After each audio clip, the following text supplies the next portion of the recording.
Hello friends, leap year do mathematics চ্যানেলে বন্ধুরা তোমাদের সবাইকে স্বাগত। তো আজকে বন্ধুরা আমি তোমাদের জন্য মডেল কোশ্চেন ভিএসও লেয়ার 2 2024-এর যে অফিসিয়াল মডেল পেপার তার সমাধান করে দেবো। ভৌতবিজ্ঞানের প্রশ্নগুলির ইতিমধ্যে অঙ্কের প্রশ্নগুলির সমাধান আমি করে আপলোড করে দিয়েছি। তোমরা যারা দেখোনি এই ভিডিও ডেসক্রিপশনে তার লিঙ্ক দিচ্ছি, দেখে নিও।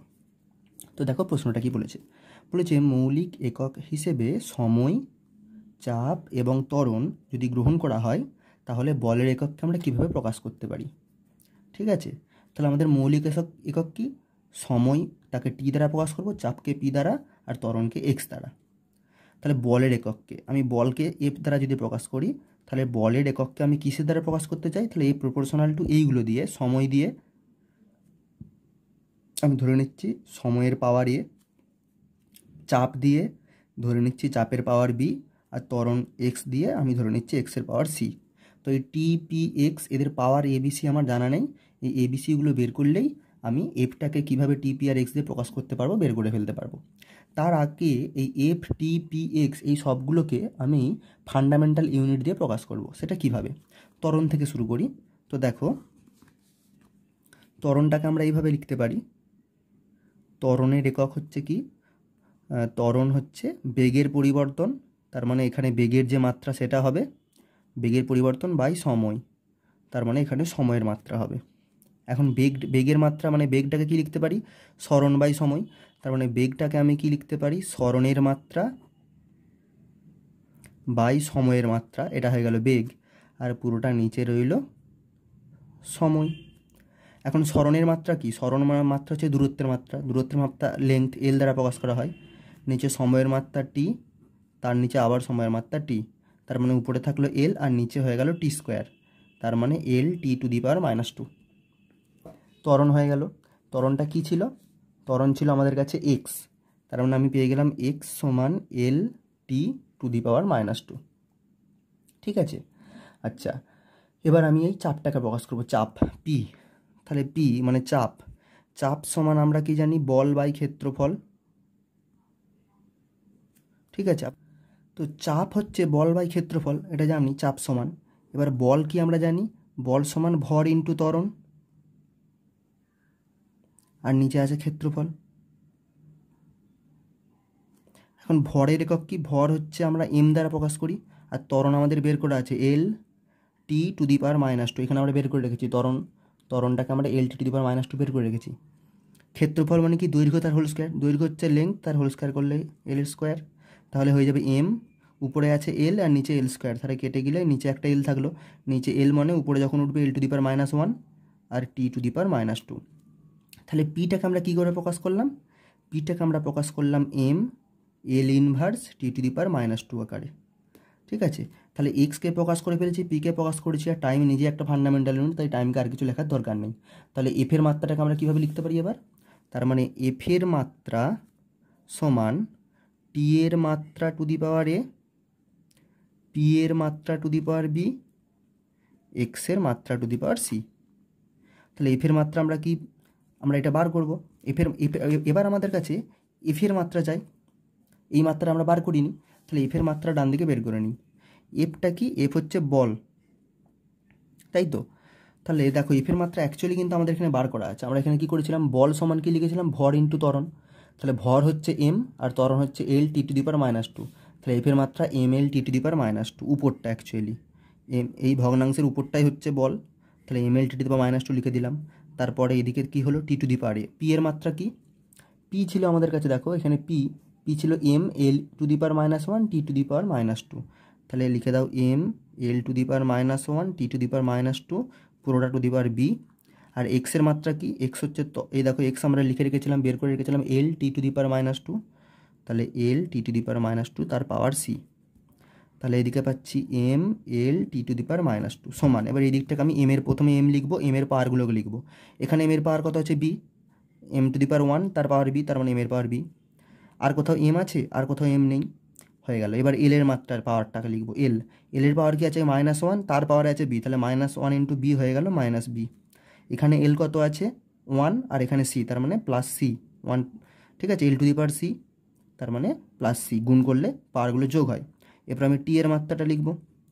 টি এখানে আছে এ, এখানে টি -2 আর এখানে বি, তাহলে হয়ে গেল -2b, টি এর মাত্রা এখানে -2 আর এখানে সি, তার মানে হয়ে গেল -2c। এবার উভয় দিক তুলনা যদি করি, এম এর পাওয়ার এখানে 1 আর এম এর পাওয়ার এখানে বি, তার মানে 1 সমান বি। এল এর পাওয়ার এখানে বাঁ দিকে 1 আর এল এর পাওয়ার ডান দিকে কত, -b + c, তার মানে 1 সমান -b + c। টি এর পাওয়ার বাঁ দিকে কত, -2 আর টি এর পাওয়ার ডান দিকে কত, a, -2b, -2b, 2c।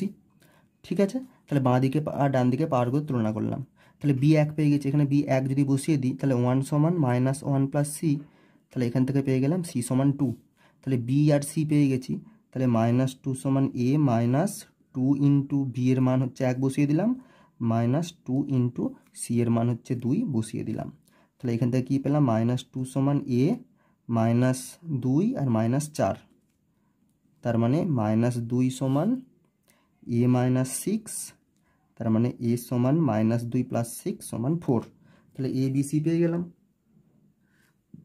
কি পেলাম, a সমান 4, b সমান 1, c সমান 2। তাহলে কি লিখতে পারি, এখানে f সমান, f এর মাত্রা সমান t⁴ a, তাই তো। তাহলে f এর মাত্রা সমান t⁴a মানে হচ্ছে 4, p⁴b মানে p⁴1, c⁴2, এই c হচ্ছে 2, তার মানে এখানে c এর জায়গায় 2 বসি, x⁴c, তার মানে x⁴2। তাহলে t⁴4 p x স্কোয়ার। তাহলে যদি আমি সাজিয়ে লিখি, p, এটাকে এইভাবে লিখতে পারি, t⁴4 p x স্কোয়ার। সেটা দেখো অপশান এতে আছে t⁴4 p x স্কোয়ার, এটাই উত্তর হয়ে যাবে। ঠিক আছে, t⁴4 p x স্কোয়ার, বোঝা গেল। পরের অঙ্কটা দেখো, বলেছে একজন ব্যক্তি 2 মিটার/সেকেন্ড গতিবেগে সমতল আয়নার দিকে আসছে, ব্যক্তি ও তার প্রতিবিম্বের মধ্যেকার দূরত্ব যে হারে কমবে। তাহলে যদি ছবি এঁকে আমরা বোঝার চেষ্টা করি, তাহলে ধরে নাও এইটি হচ্ছে আমাদের আয়না। ঠিক আছে, তাহলে আয়নার বাঁ দিকে ধরে নাও এইটা হচ্ছে বস্তু, এরকম গোল করে আমি বস্তু বোঝালাম, আর তার ঠিক উল্টো দিকে প্রতিবিম্ব তৈরি হবে একই দূরত্বে। তাহলে বস্তু থেকে আয়নার দূরত্ব যদি এক্স হয়, তাহলে উল্টো দিকে ঠিক একই দূরত্বের প্রতিবিম্ব তৈরি হবে, এটা তোমরা সবাই জানো। বস্তু থেকে তার ঠিক উল্টো দিকে একই দূরত্বে প্রতিবিম্ব তৈরি হয়। এবার কি বলেছে আমাদের অঙ্কটাতে বলেছে যে 2 মিটার/সেকেন্ড গতিবেগে সমতল আয়নার দিকে একজন ব্যক্তি হাঁটছে। তাহলে এইটা হচ্ছে আমাদের ব্যক্তিটা, বাঁ দিকে এইটা হচ্ছে আমাদের ব্যক্তি। এবার এই ব্যক্তি যদি 2 মিটার/সেকেন্ড গতিবেগে হাঁটে আয়নার দিকে, তাহলে ধরে নাও 1 সেকেন্ড হাঁটলো ব্যক্তি, তার মানে 1 সেকেন্ডে তিনি কতটা গেলেন, 2 মিটার গেলেন, এই অংশটা। এখন বস্তু যদি 2 মিটার আগায়, প্রতিবিম্বটাও 1 সেকেন্ডে ঠিক সমপরিমাণ আগাবে, মানে এইদিকে 2 মিটার আগাবে, তাই তো। কারণ আমরা জানি দর্পণ থেকে বস্তুর দূরত্ব আর প্রতিবিম্বের দূরত্ব সমান হয়। তাহলে বস্তু যদি দর্পণের দিকে 2 মিটার আগায়, প্রতিবিম্বও দর্পণের দিকে 2 মিটার আগিয়ে আসবে, 1 সেকেন্ডেই হবে। তাহলে 1 সেকেন্ডে তাদের মধ্যেকার মোট দূরত্ব কতটা কমে দাঁড়ালো, এখন তাদের মধ্যেকার দূরত্ব হচ্ছে এই অংশটুকু। এই অংশটুকু কতটা, এই অংশটুকুটা তুমি যদি দেখো, এই 2টা আর এই 2টা যদি টোটাল দূরত্ব থেকে বাদ দিয়ে দাও তাহলেই পাবে। তাহলে মোট দূরত্ব কমেছে কতটা, এই 2 কমেছে আর এখানের এই 2 কমেছে, তাহলে মোট 4 মিটার দূরত্ব কমেছে। 4 মিটার দূরত্ব কমেছে, তার মানে 1 সেকেন্ডে কমেছে 4 মিটার। তাহলে ব্যক্তির মধ্যেকার দূরত্ব কী হারে কমবে, 4 মিটার/সেকেন্ড হারে কমবে। অপশান সি হয়ে যাবে সঠিক উত্তর। পরের প্রশ্নটাতে বলেছে যে 80 ডিগ্রি সেন্টিগ্রেড তাপমাত্রায় কিছু পরিমাণ তরল থেকে স্থির হারে তাপ বের করে নেওয়া হচ্ছে, নিম্নের প্রদত্ত বিকল্পগুলির মধ্যে কোন লেখচিত্রটি এই পরিস্থিতিকে সবচেয়ে সঠিকভাবে প্রকাশ করে। এখন যদি এখানে সময়ের সাথে সাথে তাপমাত্রার গ্রাফ দেওয়া আছে, দেখো তাপমাত্রা যদি বের করি আমি একটা নির্দিষ্ট হারে, তাহলে সময়ের সাথে সাথে তাপমাত্রাটা কমতে থাকবে। কিন্তু এখানে দেখো তাপমাত্রা প্রথমে কমেছে, তারপরে আবার বেড়েছে, আবার কমেছে, আবার বেড়েছে, এইভাবে কমা বাড়া করেছে। তো সেই কারণে এই গ্রাফটা সঠিক নয়। তার পরের গ্রাফটা বি গ্রাফটাতে যদি দেখো, এখানে সময়ের সাথে সাথে তাপমাত্রা প্রথম অংশে বেড়েছে এইভাবে, কিন্তু আমি যে তাপমাত্রা বের করছি, তাপ যদি বের করে নিই তাপমাত্রা কখনোই বাড়তে পারে না। তারপরে আবার তাপমাত্রা স্থির আছে, কিন্তু আমি যেহেতু ক্রমাগত তাপ বের করে নিচ্ছি, তাপমাত্রা স্থিরও থাকতে পারবে না, ক্রমাগত কমতেই থাকবে। তাহলে এই গ্রাফটাও ঠিক নয়। পরের গ্রাফটায় দেখো, প্রথম অংশে তাপমাত্রা কমেছে, ঠিক আছে, কিন্তু যেহেতু আমি নির্দিষ্ট হারে তাপ বের করেই যাচ্ছি, তাহলে তার পরের অংশের এই তাপমাত্রা দেখো সমান থেকেছে, মানে কিছুক্ষণ যাবৎ তাপমাত্রার কোনো পরিবর্তন হয়নি। এই অংশটাতেই ভুল দেওয়া আছে, কারণ যেহেতু আমি স্থির হারে তাপ বের করে নিচ্ছি, সুতরাং তাপমাত্রা ক্রমাগত কমতেই থাকবে, এরকম একটা নির্দিষ্ট ইন্টারভাল জুড়ে। এইখানে যেমন এই ছবির ক্ষেত্রে এই ইন্টারভালটাতে তাপমাত্রা একই স্থির থেকেছে, এটা হতে পারবে না। তাহলে অপশান একমাত্র ডি সঠিক হয়ে যাবে। এখানে দেখো তাপমাত্রা ক্রমাগত হারে কমতেই থেকেছে। ঠিক আছে, তো অপশান ডিটাই হয়ে যাবে এখানে কারেক্ট অ্যান্সার। এরপরে আমরা পরের অঙ্কটা করব। দেখো, এটা একটা খুব গুরুত্বপূর্ণ এবং ভালো প্রশ্ন। বলেছে 0.5 গ্রাম পার ঘনসেমি ঘনত্ব বিশিষ্ট কর্কের একটি টুকরোকে 8 গ্রাম পার ঘনসেমি একটি সংকর ধাতুর বস্তুখণ্ডের সঙ্গে বাঁধা হলো। সংযুক্ত বস্তুখণ্ডটি জলে সম্পূর্ণ নিমজ্জিত অবস্থায় ভাসে। এই সংযুক্ত বস্তুখণ্ডটিতে কর্ক এবং ধাতুর ভরের অনুপাত। তাহলে কর্ক আর ধাতু মানে মেটাল এর অনুপাত আমাদেরকে, এদের ভরের অনুপাত চাই, মাসের অনুপাত আমাদেরকে চাই।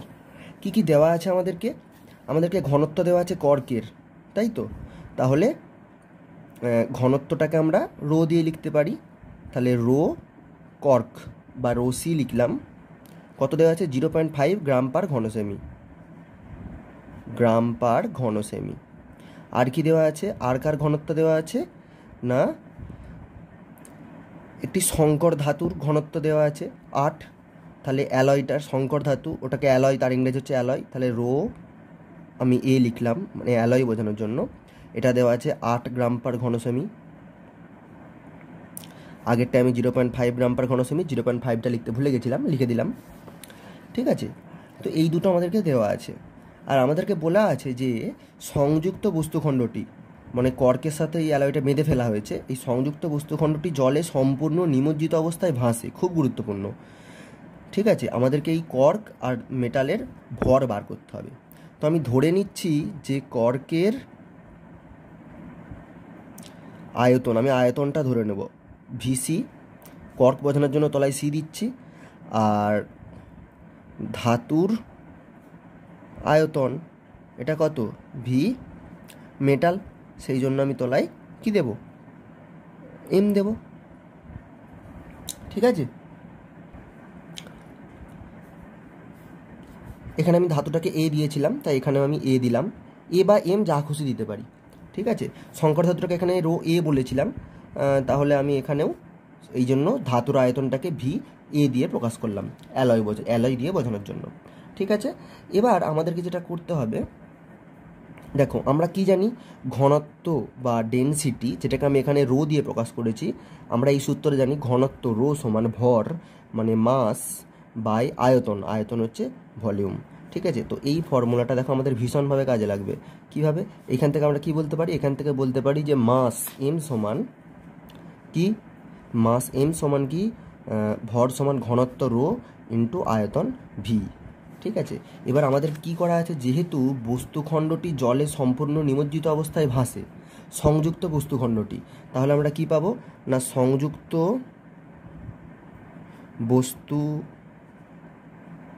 বস্তুখণ্ডটির ওজন সম্পূর্ণ নিমজ্জিত অবস্থায় ভাসছে, কিন্তু ভাসছে। তাহলে সংযুক্ত বস্তুখণ্ডটির ওজন সমান কি না, সেটা হচ্ছে তার উপর প্রযুক্ত জল, তার উপর যে পরিমাণ ঊর্ধ্বমুখী বল প্রয়োগ করে সেই প্রযুক্ত বলের সমান। ঠিক আছে, এখন কতটা এই সংযুক্ত বস্তুখণ্ডটার ওজন কতখানা হবে? সংযুক্ত বস্তুখণ্ডটার ওজন মানে কর্কের ওজন আর সংকর ধাতুর ওজন। তাহলে কর্কের ওজন কত? কর্কের ওজন হচ্ছে কর্কের ভর মানে মাস অফ কর্ক ইন্টু অভিকর্ষীয় ত্বরণ প্লাস বস্তুখণ্ডটার আর অ্যালয় কর্কের ওজন পেয়ে গেছি, আর তার সঙ্গে সংকর ধাতু মেশানো ছিল। তাহলে সংকর ধাতুর ওজন কী হবে? মাস অফ অ্যালয় ইন্টু অভিকর্ষীয় ত্বরণ। এটা সমান এর উপর প্রযুক্ত যে ঊর্ধ্বমুখী বল, সেটা কতটা হবে? এই প্রযুক্ত ঊর্ধ্বমুখী বলটা হবে অপসারিত, যে পরিমাণ জল অপসারিত হচ্ছে তাই তো, তার ওজনের সমান। তাহলে কতটা জল অপসারিত হয়েছে না, জল অপসারিত হয়েছে দেখো এই সংকর ধাতু আর কর্কের যে মোট আয়তন, সেই সমপরিমাণে জল অপসারিত হয়েছে, কারণ ওটা সম্পূর্ণ নিমজ্জিত অবস্থায় ভাসছে। তাহলে কার আয়তন? কর্কের আয়তন, তার সাথে সংকর ধাতু অর্থাৎ অ্যালয়ের আয়তন যোগ করব। ঠিক আছে, তাহলে আমাকে ভর চাই, যে পরিমাণ জল অপসারিত হয়েছে সমপরিমাণ যে জলের ভর, সেই সমপরিমাণ বল ঊর্ধ্বমুখী বল প্রয়োগ করবে। তাহলে আমরা কি জানি যে বল হচ্ছে সেইটা কার সঙ্গে, জলের ওজনের সাথে সমান। ওজন হচ্ছে মাস, তার সঙ্গে অভিকর্ষ ত্বরণ। এবার মাসটা কী করে পাবো? মাস পাবো যে আয়তনের সাথে ঘনত্ব গুণ করে। তাহলে আয়তনটা পেয়ে গেছি জলের, তার সঙ্গে জলের ঘনত্ব রো ওয়াটার গুণ করলাম, ইন্টু অভিকর্ষ ত্বরণ জি গুণ করলাম। এখন দেখো এইখানেও একটা জি, জি আর জি সব কেটে গেল, তাহলে কী পড়ে থাকছে? তাহলে মাস অফ কর্ক, কর্কের ভর কত? এখান থেকে দেখো ভর সমান কি ঘনত্ব ইন্টু আয়তন, তাহলে ঘনত্ব, কর্কের ঘনত্ব তার সঙ্গে কর্কের আয়তন গুণ করে দিলাম, তাহলে মাসটা পেয়ে গেলাম। এরপর সংকর ধাতু অর্থাৎ অ্যালয়ের ভর কত? না অ্যালয়ের যে ঘনত্ব তার সঙ্গে অ্যালয়ের আয়তন গুণ করে দিলাম, সমান এখানে দেখো ভিসি প্লাস ভিএ ইন্টু জলের ঘনত্ব কত? 1 গ্রাম পার ঘন সেমি, সেই জন্য এখানে 1 লিখে দিলাম। ঠিক আছে, এবার এই রো সি আমাদের দেওয়া আছে দেখো 0.5, তাহলে রো সি এর জায়গায় বসিয়ে দিলাম 0.5 ইন্টু ভিসি। রো এ দেখো দেওয়া আছে আমাদের 8, লিখে দিলাম 8 ভিএ সমান ভিসি প্লাস ভি এ। ঠিক আছে, এবার ভিএগুলো একদিকে করলাম, কি আছে বাঁ দিকে ছিল 8 ভিএ, আর ডান দিক থেকে ভিএটা বাম দিকে নিয়ে এলে হয়ে যাবে মাইনাস ভিএ। ডান দিকে ছিল ভিসি, তার থেকে বিয়োগ করবো বাম দিকের 0.5 ভিসি। তার মানে 8 ভিএ থেকে একটা ভিএ বাদ দিলে হবে 7 ভিএ, আর ভিসি থেকে 0.5 ভিসি মানে হাফ ভিসি, তাই তো 0.5 মানে হাফ, বাদ দিলে পড়ে থাকবে হাফ ভিসি। ঠিক আছে, তাহলে আমি এখান থেকে কি বলতে পারি? এবার দেখো এইটা কি ভলিউম অফ অ্যালয়, এটা হচ্ছে কিন্তু অ্যালয়ের আয়তন কতটা সেটা আমি পেয়ে গেছি এখানে। এই সমীকরণটা থেকে আমি ভলিউম অফ অ্যালয় পেয়েছি, তাহলে আমি ভলিউম অফ অ্যালয়ের জায়গায় কী বসাতে পারি? এখন ঘনত্ব আমি আয়তন, আয়তন এই যে সূত্রটা, এই সূত্রটাকে আমি যদি একটু সিম্পলিফাই করি আমি তাহলে কী বসাতে পারি? আমি পারি ভি সমান এম বাই রো, তাই তো। তাহলে এই যে আয়তন এ, তাহলে এখানে কি লিখতে পারি 7 ইন্টু ভি অফ এ, এই যে অ্যালয়ের আয়তন ভি অফ এ সমান কি অ্যালয়ের মাস বাই অ্যালয়ের ঘনত্ব, তাহলে অ্যালয়ের মাস বাই অ্যালয়ের ঘনত্ব। একইভাবে হাফ ভি অফ সি মানে কি কর্কের মাস বাই কর্কের ঘনত্ব। ঠিক আছে, এবার দেখো এখানে আমি রো এ আর রো সি জানি, 7 ইন্টু এম বাই রো এ কত? রো এ আমরা জানি, রো এ হচ্ছে এই দেখো 8 গ্রাম পার ঘন সেমি দেওয়া আছে এখানে, রো এ হচ্ছে 8 আর রো সি হচ্ছে 0.5, তাহলে এখানে 8 বসিয়ে দিলাম, half into M C by rho C হচ্ছে 0.5, 0.5 মানে কত হাফ, তাহলে এটা কেটে হাফ বসালাম, এই হাফ আর এই হাফ কেটে গেল, তাহলে আমি কি পেয়েছি, সরি এটা কি হবে এ এর জন্য করেছিলাম, তাহলে এটা মাস অফ অ্যালয় এ, তাহলে আমি কি পাচ্ছি 7/8 ইন্টু মাস অফ অ্যালয় সমান মাস অফ কর্ক। এবার প্রশ্নটাতে কি বলেছিল? কর্ক এবং ধাতুর ভরের অনুপাত। ঠিক আছে, তাহলে কর্ক এবং ধাতু ভরের অনুপাত, তাহলে 7/8 সমান কি লিখতে পারি m C by m a. তাহলে কর্ক ও ধাতুর ভরের অনুপাত কত? M c is to m a সমান 7:8। এটাই দেখো এখানে দেখো m c is to m a সমান 7:8, এই সমীকরণটা পেলাম। তাহলে m c is to m হচ্ছে 7:8, সেটা কোথায় আছে দেখো অপশান সিতে আছে, এটা হয়ে যাবে সঠিক উত্তর। পরের প্রশ্নটাতে বলেছে যে নিচের কোন পরিস্থিতিটি বাস্তব ক্ষেত্রে অসম্ভব। অপশানগুলো যদি ভালো করে পড়ো তোমরা নিজেরাই করতে পারবে, তবুও আমি দেখো 4টে অপশান তোমাদেরকে যুক্তিপূর্ণ উদাহরণ সহকারে বলে দিচ্ছি। বলেছে বস্তুর বেগ এবং ত্বরণের অভিমুখ বিপরীতমুখী। যদি একটি বস্তুকে উপরের দিকে ছুঁড়ে দাও তাহলে প্রাথমিকভাবে কী হবে, বস্তুটির বেগের অভিমুখ কোন দিকে হবে? উপরের দিকে হবে, কারণ তুমি বস্তুটাকে উপরের দিকে ছুঁড়ে দিয়েছো। কিন্তু ত্বরণের অভিমুখ কোন দিকে হবে? অভিকর্ষ ত্বরণ তো বস্তুটির প্রক্রিয়া করছে, আর অভিকর্ষ ত্বরণ বস্তুটিকে নিচের দিকে টানছে, অর্থাৎ অভিকর্ষ ত্বরণের অভিমুখ তার বেগের অভিমুখের বিপরীত দিকে হবে, অর্থাৎ অপশান এ এক্ষেত্রে উত্তর হবে না, কারণ এখানে চেয়েছিল কোনটি অসম্ভব, তাহলে অপশান এ যেহেতু সম্ভব এটি উত্তর নয়। অপশান বি বলেছে বস্তুর বেগ শূন্য কিন্তু ত্বরণ শূন্য নয়। এখন এই যে বস্তুখণ্ডটিকে তুমি উপরের দিকে ছুঁড়ে দিয়েছিলে, এই ছুঁড়ে দেওয়ার ফলে কী হবে দেখবে একটি সময় পরে বস্তুখণ্ডটি ফিরে আসবে, আবার নিচেতে পৃথিবীতে ফিরে আসবে, তাই তো। তার কীভাবে ফিরে আসছে না, প্রথমে বস্তুখণ্ডটিকে আমরা ছুঁড়ে দিচ্ছি, ছুঁড়ে বস্তুখণ্ডটি উপরে উঠতে উঠতে উঠতে সর্বোচ্চ উচ্চতায় উঠে খুব সর্বোচ্চ উচ্চতায় ওঠে, তখন বস্তুটি স্থির হয়ে যায়, অর্থাৎ বস্তুটির বেগ শূন্য হয়ে যায়। কিন্তু তখনও বস্তুটি তারপরে কী হয়, বস্তুটি পড়তে শুরু করে। তাহলে এই যে সর্বোচ্চ উচ্চতায় ওঠা এবং তারপরে পড়তে শুরু করা, এখানে বস্তুটি খুব ক্ষণিকের জন্য যে স্থির হচ্ছে, তখন কি হচ্ছে তার বেগ শূন্য হচ্ছে, কিন্তু তখনও তার উপরে অভিকর্ষ ত্বরণ কিন্তু ক্রিয়া করছে, তাই বস্তুটা নিচের দিকে পড়তে শুরু করছে। তাহলে এটাও হতে পারে, অপশান বিটাও হতে পারে, অসম্ভব নয়, সেই কারণে অপশান বিটা উত্তর নয়। অপশান সি কী বলেছে? বস্তুর ত্বরণ ধ্রুবক কিন্তু বেগ পরিবর্তনশীল। এখন এই যে বস্তুখণ্ডটিকে আমি উপরের দিকে ছুঁড়েছি, বস্তুটির উপর সবসময় স্থির মানের বল জি, অর্থাৎ যে অভিকর্ষ ত্বরণ, স্থির মানের যে অভিকর্ষ ত্বরণ সেটা সবসময় ক্রিয়া করছে তার উপরে, ওই বস্তুটির উপরে। অভিকর্ষ ত্বরণ জি 9.8 মিটার পার সেকেন্ড স্কোয়ার সবসময় তার উপরে ক্রিয়া করছে, অর্থাৎ ত্বরণ সবসময় ধ্রুবক হিসাবে ক্রিয়া করছে তার উপরে, ত্বরণটা ধ্রুবক আছে, ক্রিয়াশীল ত্বরণ। কিন্তু তুমি যখন বস্তুটাকে উপরের দিকে ছুঁড়ছো, বস্তুটার বেগ দেখো ক্রমশ কমতে কমতে সর্বোচ্চ উচ্চতায় উঠে বেগ শূন্য হয়ে যায়, তারপরে আবার বস্তুটা নিচের দিকে পড়তে শুরু করে, তাই তো? অর্থাৎ বস্তুটার প্রাথমিক অবস্থায় তুমি যখন ছুঁড়ছো, ওর বেগটা কমতে, ছোঁড়ার পরে আস্তে আস্তে কমতে শুরু করতে একটা সর্বোচ্চ উচ্চতায় উঠে ওর বেগ শূন্য হয়ে যায়, অর্থাৎ বেগের পরিবর্তন হয়। সুতরাং অপশান সিটাও সম্ভব, সেই জন্য অপশান সিটা ভুল। তাহলে একমাত্র অপশান ডিটা উত্তর হবে, তোমরা বুঝতে পারছো। যুক্তি সহকারে আমি বলে দিচ্ছি তা সত্ত্বেও দেখো কেন অপশান ডিটা উত্তর। বলেছে বস্তুর বেগ ধ্রুবক কিন্তু ত্বরণ পরিবর্তনশীল। আচ্ছা, বেগ যদি ধ্রুবক হচ্ছে তার মানে কি? বেগের কোনো পরিবর্তন হচ্ছে না। বেগের পরিবর্তন হচ্ছে না মানে ত্বরণ কত? শূন্য। কারণ ত্বরণ আমরা কি জানি? বেগের পরিবর্তন বাই সময়। এখন বেগের পরিবর্তন কিছু হচ্ছে না মানে কত? বেগের পরিবর্তন শূন্য। তাহলে ত্বরণ সমান কী হয়ে যাচ্ছে? বেগের পরিবর্তন বাই সময়, মানে শূন্য বাই সময়, তার মানে শূন্য। অর্থাৎ বেগ যদি ধ্রুবক হয়, অর্থাৎ বেগের কোনো পরিবর্তন না হয়, তাহলে ত্বরণ হবে শূন্য। কিন্তু এখানে বলেছে বেগের পরিবর্তন ধ্রুবক কিন্তু ত্বরণ পরিবর্তনশীল, এটা হতে পারে না, ত্বরণ শূন্য হতে হবে।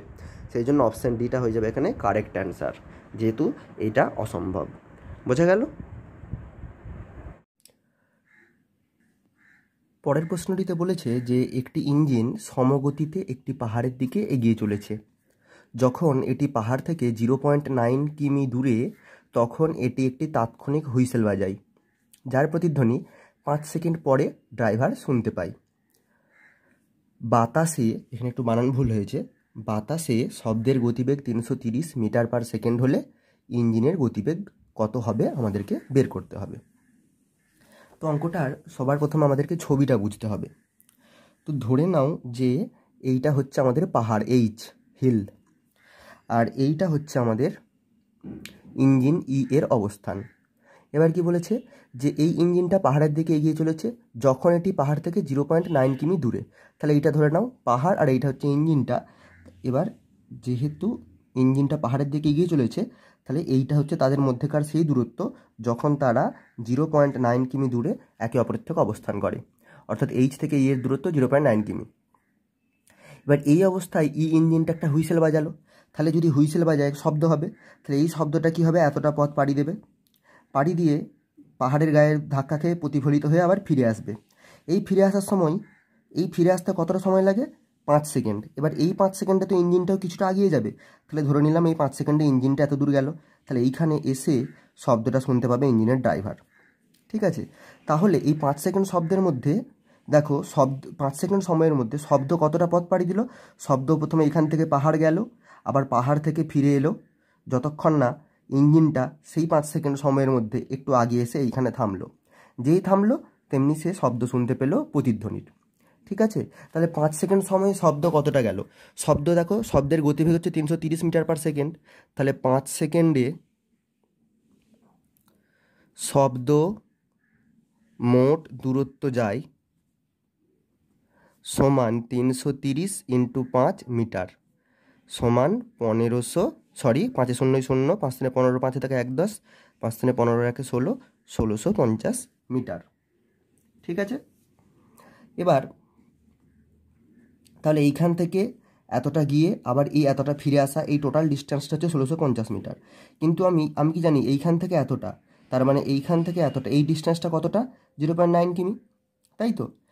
তাহলে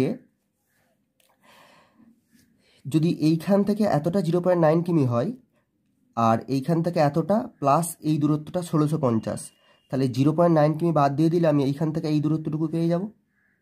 ঠিক আছে, তাহলে দেখো আমি তাহলে দেখো পাহাড় থেকে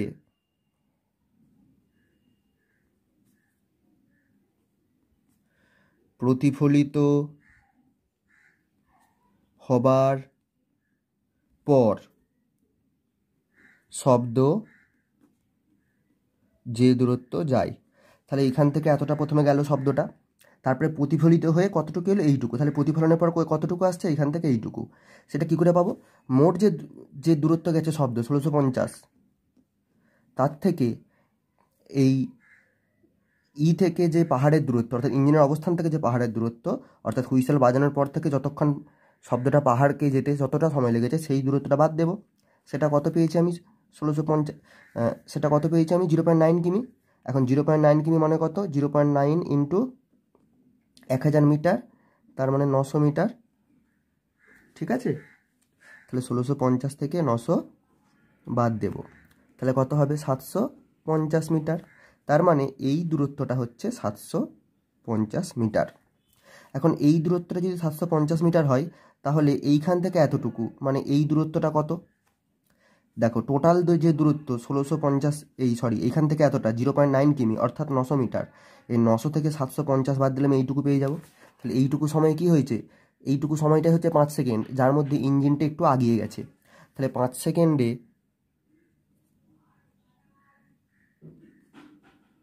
ইঞ্জিনটি যে দূরত্ব অতিক্রম করে,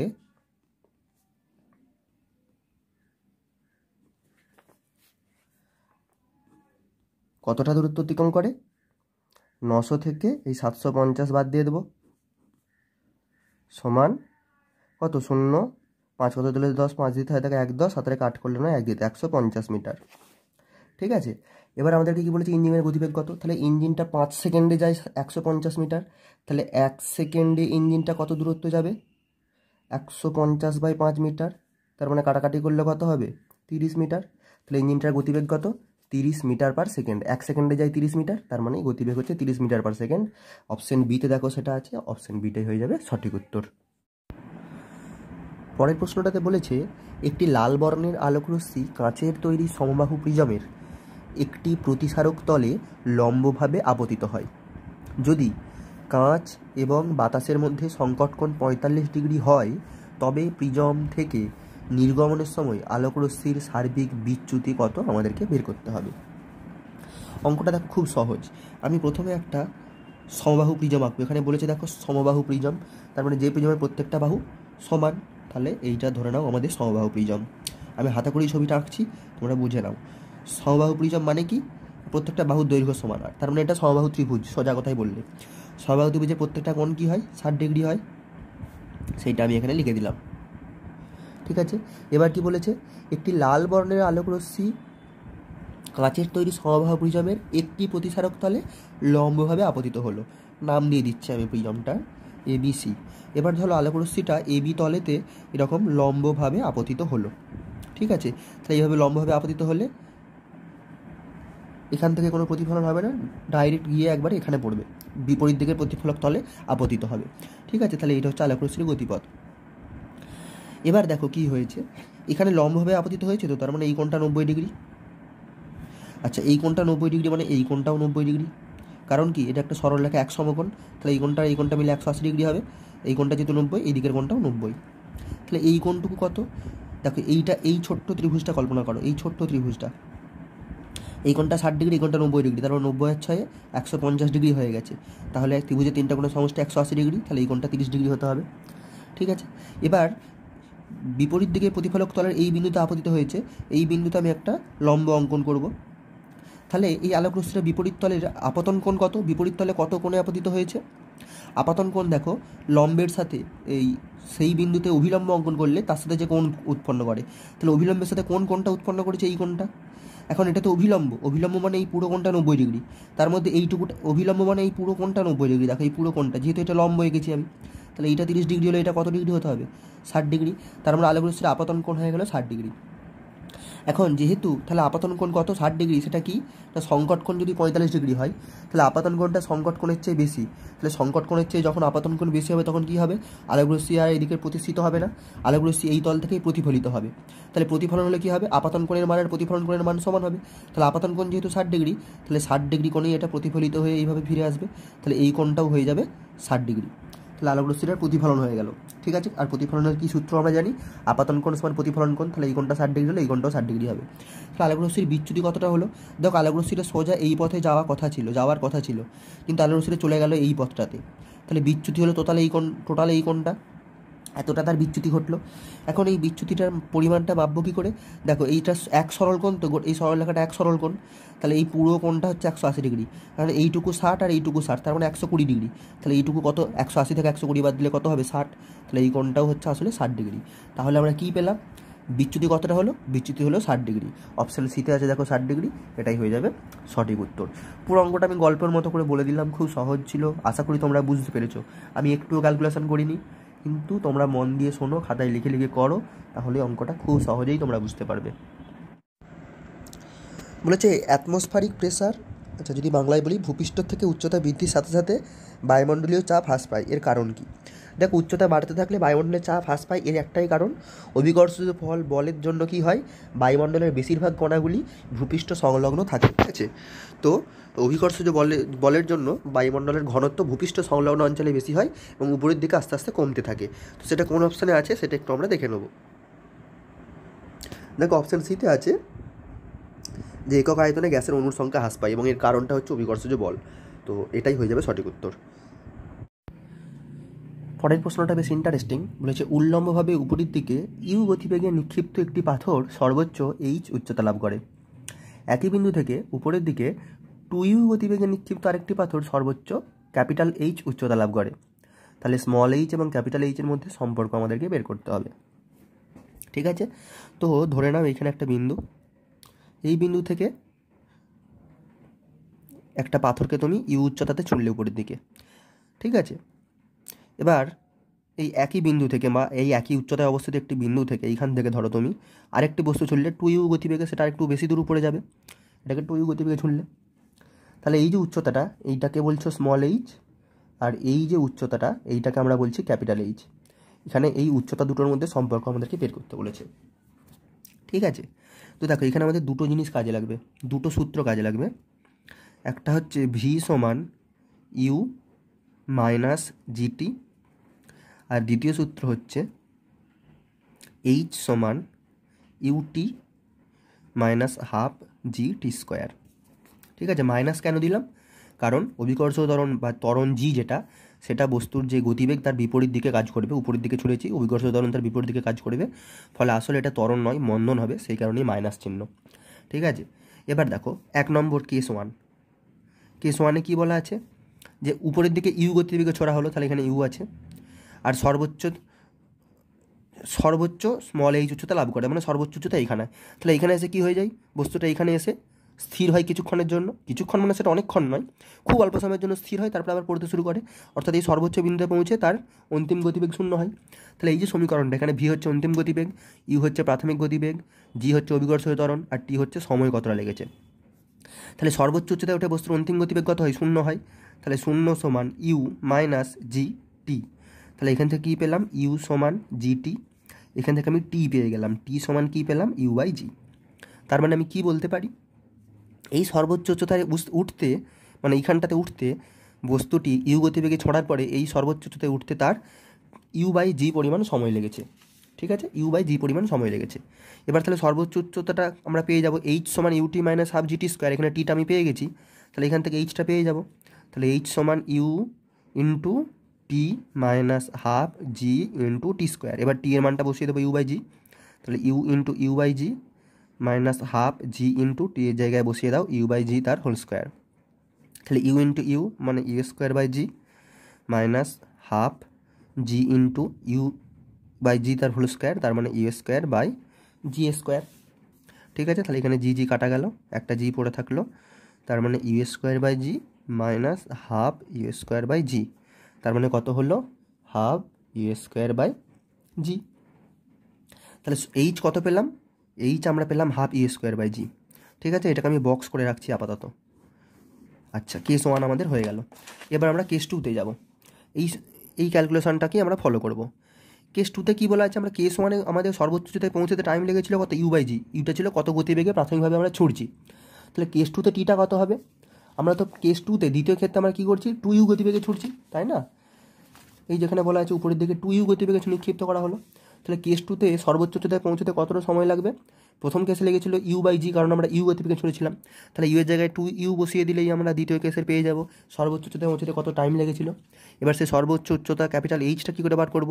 একইভাবে ক্যাপিটাল এইচ হয়ে যাবে, দেখো ut minus half gt square, এই সমীকরণটা কাজে লাগাবো, ut minus half gt square, কিন্তু এখানে ইউটা কত? ইউ তো আর ইউ নয়, ইউটা হচ্ছে 2u ইন্টু টি কত? এখানে টি হচ্ছে আমাদের 2u/g মাইনাস হাফ জি ইন্টু টি স্কোয়ার, টি কত? 2u/g তার হোল স্কোয়ার, তাহলে 2u ইন্টু 2u মানে হচ্ছে 4u² জি মাইনাস হাফ জি ইন্টু 2u তার হোল স্কোয়ার মানে 4u²/g²। এবার জি কেটে গেল, তাহলে কত পড়ে থাকলো? 4u² মাইনাস 2 দুগুণে 4 মানে 2u²/g। তাহলে 4u² থেকে 2u² বাদ দিলে কত হয়ে যাবে? 2u²/g। ঠিক আছে, তাহলে আমরা কি পেলাম? ক্যাপিটাল এইচ সমান কি পেলাম? 2u²/g। এবার আমাদেরকে ক্যাপিটাল এইচ আর স্মল এইচের মধ্যে সম্পর্ক বার করতে হবে। ঠিক আছে, এবার দেখো দুভাবে করতে পারি, small H by capital H করতে পারি, নতুবা এখান থেকে আমি u² বার করবো, এখান থেকে u² বার করবো, আর সেই দুটোকে সমান করে দেবো। তাহলে এখান থেকে যদি আমি বার করি কী হবে? ক্যাপিটাল h/2 সমান a²/g। একইভাবে এখান থেকে কণাকণি যদি গুণ করি, স্মল 2h সমান a²/g, তার মানে a²/g হচ্ছে 2h, আবার a²/g হচ্ছে ক্যাপিটাল h/2, তার মানে কী বলতে পারি? 2h সমান ক্যাপিটাল h/2, কণাকণি গুণ করে দিলে 4h সমান ক্যাপিটাল h। তাহলে এটা হয়ে যাবে উত্তর। কোন অপশানে আছে দেখো? 4h সমান ক্যাপিটাল h, 4h সমান ক্যাপিটাল h আছে অপশান সিতে, এটাই হয়ে যাবে সঠিক উত্তর। পরের প্রশ্নটাতে বলেছে যে দুটি ক্ষুদ্র ভর, প্রত্যেকটার ভর ক্যাপিটাল এম, একটা বাস্কের মধ্যে পরস্পর থেকে ক্যাপিটাল ডি দূরত্বে রাখা আছে, ভর দুটিতে +q আর -q আধান রয়েছে, তাদের মধ্যবর্তী পারস্পরিক মহাকর্ষীয় আকর্ষণ বলটা ক্যাপিটাল FG আর স্থির তড়িৎ আকর্ষণ বল FE। এবার বাক্সটির মধ্যে এমনভাবে জল ঢালা হলো যাতে ভর দুটির আধান এবং তাদের পারস্পরিক দূরত্ব অপরিবর্তিত থাকে। তাহলে নিচের কোনটা সত্য? FE অপরিবর্তিত থাকবে, FG বৃদ্ধি পাবে, নাকি FE অপরিবর্তিত থাকবে, FG হ্রাস পাবে, নাকি FE FG উভয়ই অপরিবর্তিত থাকবে? অর্থাৎ কোনটা হবে আমাদেরকে বের করতে হবে, FE আর FGর মধ্যে সম্পর্কটা কী হবে। ভালো করে লক্ষ্য করো, ধরে নাও এটা হচ্ছে +q আধান আর এইটা হচ্ছে -q আধান, এবং তাদের মধ্যবর্তী দূরত্বটা হচ্ছে, অর্থাৎ এই যে দূরত্বটা মাঝখানের, এইটা ক্যাপিটাল ডি বলে দেওয়া আছে। দুটো বস্তুরই ভর, এটারও ভর ক্যাপিটাল এম, এটারও ভর ক্যাপিটাল এম, এটারও ভর ক্যাপিটাল এম। তাহলে আমরা কি জানি? মহাকর্ষীয় বল F(g) সমান কি হয়?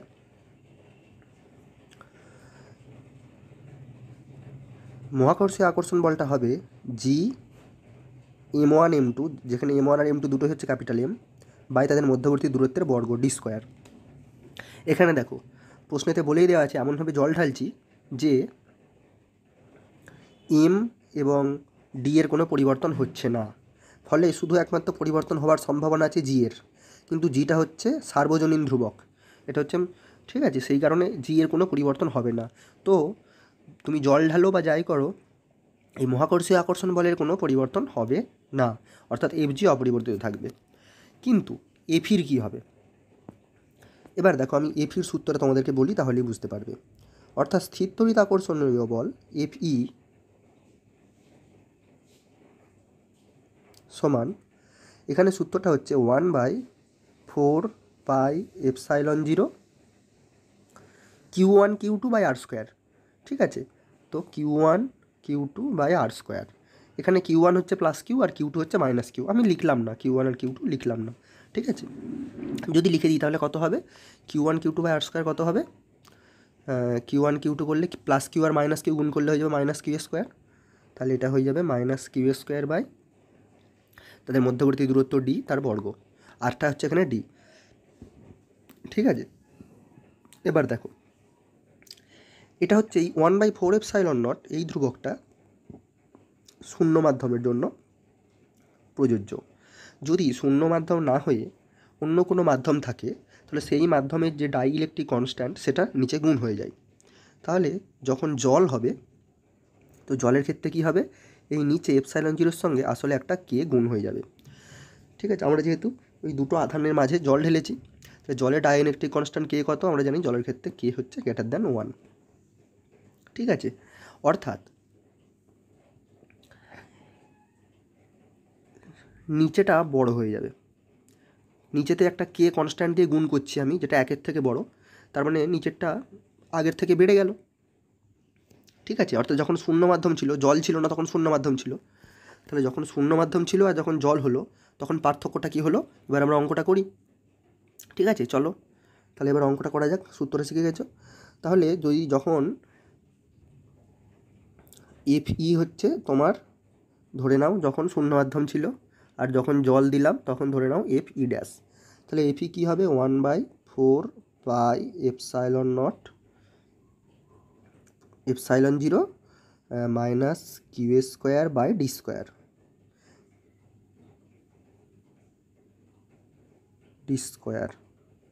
আর Fe ড্যাশটা কী হবে?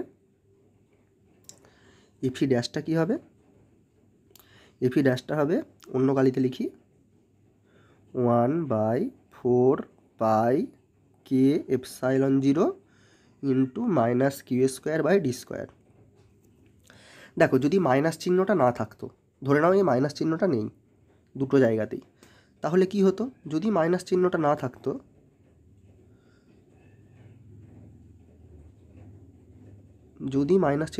আমি মাইনাস চিহ্নটা মুছে দিলাম, তাহলে দেখো কি অঙ্কটা কি হতো, ভালো করে বুঝবে। 1/4 pi epsilon 0 Q square by D square এটা ছিল, এটাকে আমরা 1/k দিয়ে গুণ করলেই তো 1/4 পাই কে epsilon 0 into q square by D square পাবো। এটা ডান দিকেরটা পাবো যদি বাম দিকেরটাকে 1/k দিয়ে গুণ করি।